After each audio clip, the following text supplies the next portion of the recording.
Það var tvennt sem stóð upp á liðnu starfsári hjá okkur sem störfum í alþjóðaverkefnum og innlendu verkefnum og mig langar aðeins að varpa kastljósinu á nemaskiptin okkar í fyrsta lagi og í öðru lagi viskaverkefni sem lauk núna á þessu ári. Nemaskiptin hafa alltaf verið svona, fjörugur tími hjá okkur, sérstaklega í mars og á þessu ári þá eiginlega fór allt í frost, skiljanlega. COVID-ástandi að koma við okkur öll og það kemur við nemaskiptin okkar í Erasmus áætluninni. Iðan með 44 milljónir í styrkjapottinum okkar núna og við komum því ekki út eins og Það eru einhverjir að fara en mjög fáir. Og við höfum verið mjög duglega að taka á móti erlendum nemum og kennurum í okkar Erasmus starfi. Og það má eiginlega segja núna að það bara frost. Það enginn að koma til okkar.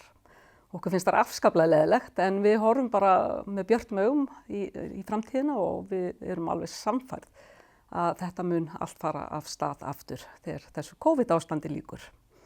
Hitt verkefni sem ég langar að fjalla aðeins viskaverkefnið og það útlistast á ensku Visible Skills of Adults.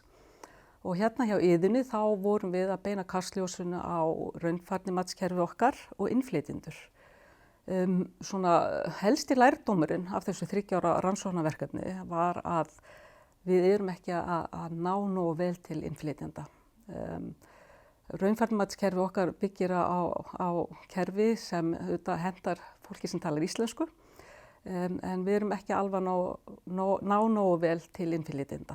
Og í viskaverkefnum þá vorum við að vinna með Pólverjum og aðalskilaboðin í rauninni að þeir hafa ekki sama aðgengi að raunfærnimatskerfinu og Íslendingar og þeir hafa ekki sama aðgang að menntakerfinu okkar.